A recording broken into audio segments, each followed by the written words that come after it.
What's up, Jenny boys? It's Insistent for a Fistin'. Today I wanted to give my review and thoughts on the newly dropped Silent Hill chapter in Dead by Daylight. For this review, I'm going to divide it into 3 sections.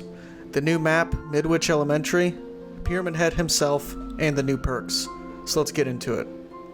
I'll start with the new map, Midwich Elementary School. My first thoughts when I played on this map was, wow, this place is fucking spooky. It's very well thought out and put together. To me, one of Dead by Daylight's weaker aspects is their map design. Some maps have several variations that look the same, some maps I even forget that I'm supposed to be playing a horror game. But they really nailed the atmosphere and aesthetic with Midwich. It looks like it's ripped straight from the Silent Hill series. But this doesn't come without its flaws. Now, with more time and practice on this map, it will probably help this, but I find the map large and confusing. It's a 2-story map with an outside courtyard in the middle, and sometimes I can't seem to find my way upstairs or downstairs to go for the unhook. Also, at first glance, there doesn't seem to be a whole lot of safe loops. This is where Pyramid Head comes in. It is obviously his home court, because the motherfucker sure defends it like it is. With his abilities, it makes looping on this map even harder. A lot of the rooms will have an unsafe palette and a lot of obstacles jammed together in a tight space, so one good read and that's a hit. Point is, to keep it short, it's a very well put together and atmospheric map that will definitely take some practice and time in to get used to, especially against Pyramid Head. Now let's move on to the main event, the man Pyramid Head himself. Spoiler alert, I'm really high on him. First impression is, damn, this dude is strong. All of his abilities mesh so well together. So with the special ability, Rites of Judgment, he will drag his long-ass sword in the ground and create these bloody trenches. If walked or ran over by a survivor, they suffer from a new status effect called Torment. If the survivor is downed with this effect, Pyramid Head can just hit his control key and banish them into a shadow realm. It's a real-time saver, but it has created one problem. I never realized how many meta perks rely on you hooking somebody. You do not gain these perk advantages if you put these survivors in the Cage of Atonement. So Pop Goes the Weasel, Hex Devour Hope, and Barbecue and Chili are affected by this. It's something you definitely will have to balance in game as you're playing with him. So while Pyramid Head uses his Rites of Judgment ability, he also has the option to use a ranged attack, Punishment of the Damned. Now this move is what really separates Pyramid Head from the rest of the pack. This move may be the best zoning tool in the game, and one correct read can turn a loop into a quick down. Look at how many chases are ended here when other killers would have had to keep working the loop. It's godlike. As a survivor to counter this, I recommend to try to be as unpredictable with your movement as possible. Fake vaults, fake directions, don't predictably throw down pallets, anything possible to throw him off. There's a bunch of offerings to speed up the Rites of Judgment process, extend the range even farther for Punishment of the Damned, and more. They can turn this dude even more deadly. As far as builds go, it's hard to say at this exact moment.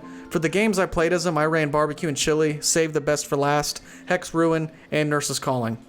My thought process on these were you could always M2 the Obsession to keep the Save the Best stacks. I also felt like I might need a slowdown perk of some kind, so I went with Hex Ruin, even though I prefer Pop. I did this just because of the cage factor.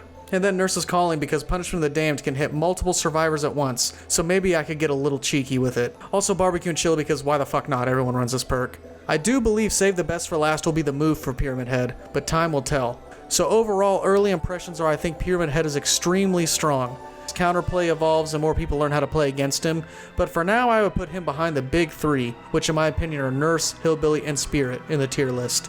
He can just control loops and escape routes too well to not be ranked high. And lastly, let's talk about the perks. They're all shit, goodbye. Just kidding, but in all seriousness, the new Survivor and Killer Teachable perks are definitely on the weaker side. Let's go over the new Survivor, Cheryl Mason's first. Her first one is Soul Guard. You gain the Endurance status effect for 8 seconds at max level after being healed or recovering from the dying state. I mean, this perk would be a game changer in the 1 out of 800 games where the situation would happen. To me, the timer is just a little too short for this perk to be super effective. Plus, the killer usually doesn't just leave you on the ground in the dying state, just waiting to be recovered. Just run Borrow Time instead. This is like the weaker version. Next perk, Blood Pact. When you or the Obsession is injured, you can see each other's auras. Plus, after healing one another, you get a haste boost of 7% for 10 seconds at max level. This perk is very meh. There's other perks that do this sort of similar thing that are way better. Take Bond, for example. And now for her final perk, Repressed Alliance. Now this perk really has me stumped. After working on a Genny for 60 seconds at max level, you gain the ability to block the Genny for 30 seconds. from the killer and the other survivors. What the fuck?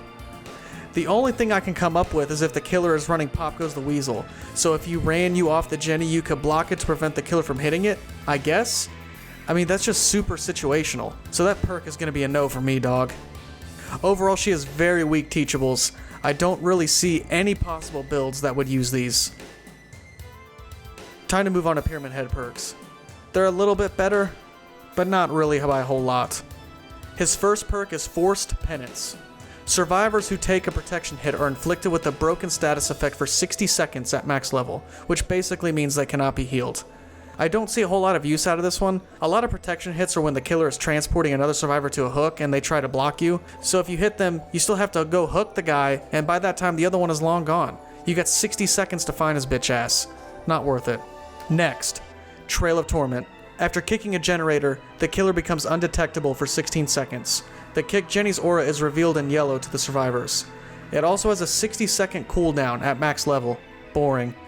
It'd be better if they extended the undetectable time or lowered the cooldown. It can probably get some use, but I don't think this one pays off for taking up a perk slot.